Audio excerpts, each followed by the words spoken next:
لا إله إلا الله لا إله إلا الله نحمده ونصلي على رسوله الكريم اما بعد فاعوذ بالله من الشيطان الرجيم بسم الله الرحمن الرحيم ان الذين جاءوا بالإفك عصبة منكم لا تحسبوه شرا لكم بل هو خير لكم لكل امرئ منهم ما اكتسب من الإثم والذي تولى كبره منهم له عذاب عظیم صدق اللہ العظیم۔ سورۃ النور کی آیت نمبر 11 آپ حضرات کے سامنے تلاوت کی ہے۔ آیت کریمہ کا ترجمہ پہلے ذکر کیا جا چکا ہے۔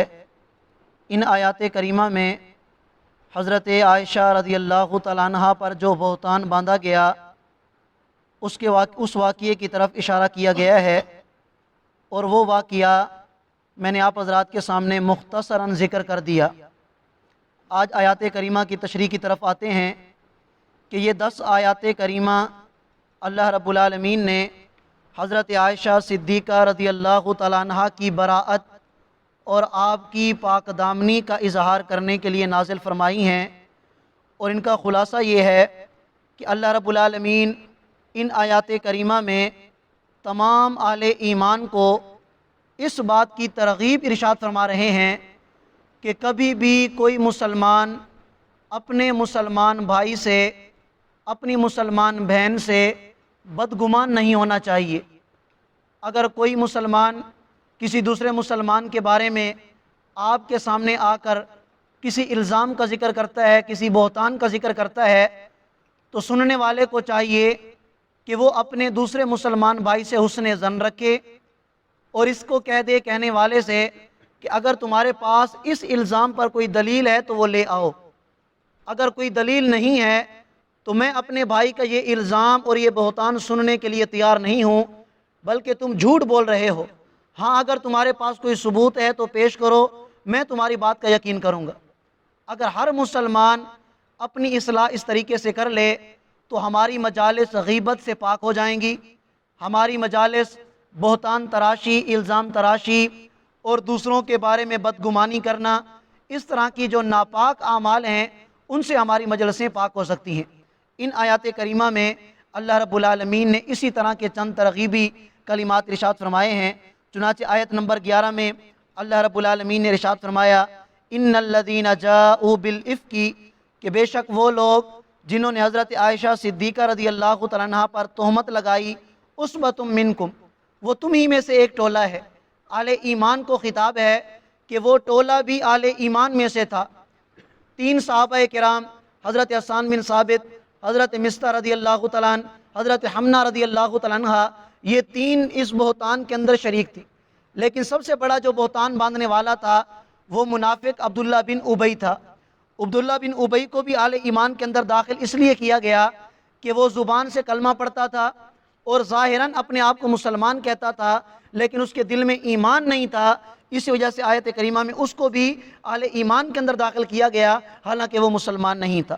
لا تحسبوہ شرا لکم، اللہ فرماتے ہیں کہ اس واقعے کو اپنے لیے برا نہ سمجھو، بل ہوا خیر لکم، بلکہ یہ واقعہ تو تمہارے حق میں بہتر ہی بہتر ہے۔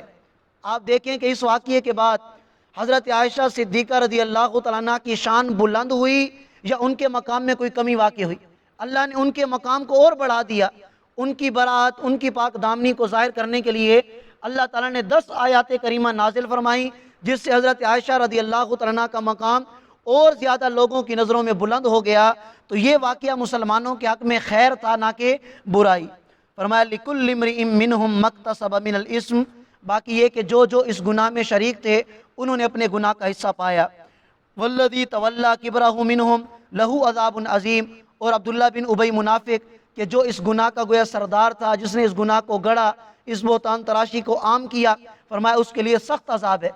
حضرت عمر رضی اللہ تعالیٰ عنہ فرماتے ہیں کہ عبداللہ بن ابی منافق پر دوہری حد جاری کی گئی، اور کل کو قیامت کے دن اسے جو عذاب ملے گا وہ عذاب الگ ہوگا۔ آگے اللہ رب العالمین آیت نمبر 12 میں ارشاد فرماتے ہیں لولا اذ سمعتموہ ظن المؤمنون والمؤمنات بانفسہم خیرا، کہ ایسا کیوں نہ ہوا کہ اہل ایمان مرد اور اہل ایمان عورتیں جب انہوں نے اس بات کو سنا تو وہ اپنے بارے میں بھلائی کا ارادہ رکھتے، اپنے بارے میں بھلائی کا ارادہ کرتے۔ کیا مطلب ہے؟ کہ ہر مسلمان دوسرے مسلمان کے لیے بھائی کی مانند ہے۔ اللہ تعالیٰ نے جو اسلام ہمیں عطا فرمایا ہے، یہ اسلام والا رشتہ ایسا عظیم رشتہ ہے کہ اس رشتے کی بنیاد پر ہم سارے انسان، سارے مسلمان آپس میں بہن بھائی کی مانند ہے۔ تو اگر ہم کسی اور کے بارے میں بدگمانی کریں گے تو یہ ایسے ہے جیسا ہم اپنے بارے میں بدگمانی کرتے ہیں۔ اور ایسا اللہ تعالیٰ نے کئی مقام پر ارشاد فرمایا، لا تلمزوا انفسکم، تم اپنے بارے میں لان تان، اپنے بارے میں تان و تشنیع نہ کرو، حالانکہ اپنے بارے میں تو کوئی نہیں کرتا، دوسروں کے بارے میں کرتا ہے۔ لا تقتلوا انفسکم، اپنے آپ کو قتل نہ کرو، اپنے آپ کو تو قتل کوئی نہیں کرتا، دوسروں کو کرتا ہے۔ لیکن کہنے کا مطلب یہ ہے کہ دوسرے کو قتل کرنا ایسا ہے جیسے تم اپنے آپ کو قتل کرتے ہو، دوسرے پر بدگمانی کرنا ایسا ہے جیسے تم اپنے آپ پر بدگمانی کرتے ہو۔ اس لیے ہر مسلمان کو چاہیے کہ وہ دوسرے مسلمانوں کے بارے میں اچھا گمان رکھے۔ اور ساتھ ہی ارشاد فرمایا وقالو، اور اہل ایمان کہہ دیتے ھذا افک مبین، کہ یہ تو کھلم کھلا جھوٹ ہے۔ اس سے یہ بات پتہ چلتی ہے کہ اگر کسی مسلمان کے بارے میں کسی کے سامنے بدگمانی کی جائے اور وہ بدگمانی کروانے والا کوئی دلیل پیش نہ کرے تو آگے والا اس کی تردید کرے کہ یہ تم غلط کہتے ہو، تمہارے پاس کوئی دلیل نہیں، خام خواہ تم الزام لگاتے ہو۔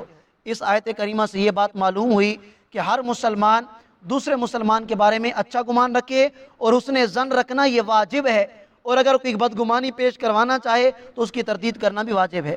لولا جاءوا علیہ باربعۃ شہداء، اور ایسا کیوں نہ ہوا کہ یہ اپنے اس الزام پر 4 گواہ پیش کرتے۔ عبداللہ بن ابی منافق نے بہتان تو لگایا لیکن 4 گواہ پیش نہ کر سکا۔ فَإِذْ لَمْ يَأْتُوا بِالشُّهَدَاءِ، جب انہوں نے 4 گواہ پیش نہ کیے، فَأُولَٰئِكَ عِندَ اللَّهِ هُمُ الْكَاذِبُونَ، تو یہ لوگ اللہ کے ہاں جھوٹے ہیں۔ جب اللہ کے ہاں جھوٹے ہیں تو دنیا میں جو سزا ان پر جاری ہوئی وہ الگ، اور کل کو قیامت کے دن بھی اللہ تعالیٰ کے ہاں انہیں سزا ملے گی۔ انشاءاللہ بقیہ آیات کریمہ کی تشریح پھر کل کر لیں گے۔ اللہ ہم سب کو سمجھنے کی توفیق عطا فرمائے۔